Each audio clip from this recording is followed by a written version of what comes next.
வெளிப்படுத்தின விசேஷம். அதிகாரம் 4. இவைகளுக்கு பின்பு இதோ பரலோகத்தில் திறக்கப்பட்டிருந்த ஒரு வாசலை கண்டேன். முன்னே எக்கால சத்தம் போல என்னுடனே பேச நான் கேட்டிருந்த சத்தமானது, இங்கே ஏறி வா, இவைகளுக்கு பின்பு சம்பவிக்க வேண்டியவைகளை உனக்கு காண்பிப்பேன் என்று விளம்பினது. உடனே ஆவிக்குள்ளானேன். அப்பொழுது இதோ வானத்தில் ஒரு சிங்காசனம் வைக்கப்பட்டிருந்தது. அந்த சிங்காசனத்தின் மேல் ஒருவர் வீற்றிருந்தார். வீற்றிருந்தவர் பார்வைக்கு வச்சிர கல்லுக்கும் பதும ராகத்துக்கும் ஒப்பாயிருந்தார். அந்த சிங்காசனத்தை சுற்றி ஒரு வானவில் இருந்தது. அது பார்வைக்கு மரகதம் போல தோன்றிற்று. அந்த சிங்காசனத்தை சூழ 24 சிங்காசனங்கள் இருந்தன. 24 மூப்பர்கள் வெண் வஸ்திரம் தரித்து தங்கள் சிரசுகளில் பொன்முடி சூடி அந்த சிங்காசனங்களின் மேல் உட்கார்ந்திருக்க கண்டேன். அந்த சிங்காசனத்திலிருந்து மின்னல்களும் இடி முழக்கங்களும் சத்தங்களும் புறப்பட்டன. தேவனுடைய 7 ஆவிகளாகிய 7 அக்கினி தீபங்கள் சிங்காசனத்திற்கு முன்பாக எரிந்து கொண்டிருந்தன.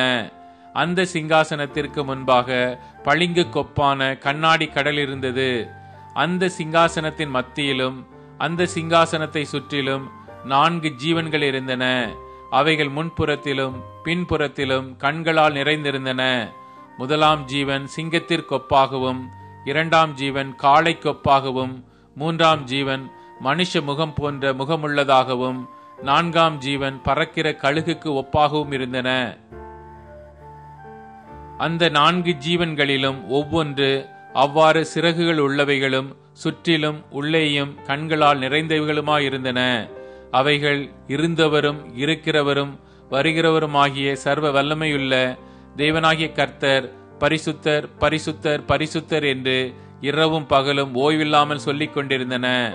மேலும் சிங்காசனத்தின் மேல் வீற்றிருந்து சதா காலங்களிலும் உயிரோடு இருக்கிறவருக்கு அந்த ஜீவன்கள் மகிமையையும் கனத்தையும் ஸ்தோத்திரத்தையும் செலுத்தும் போது 24 மூப்பர்களும் சிங்காசனத்தின் மேல் வீற்றிருக்கிறவருக்கு முன்பாக வணக்கமாய் விழுந்து சதா காலங்களிலும் உயிரோடு இருக்கிறவரை தொழுது கொண்டு தங்கள் கிரீடங்களை சிங்காசனத்திற்கு முன்பாக வைத்து, கர்த்தாவே, தேவரீர் மகிமையையும் கனத்தையும் வல்லமையையும் பெற்றுக்கொள்கிறதற்கு பாத்திரராயிருக்கிறீர்.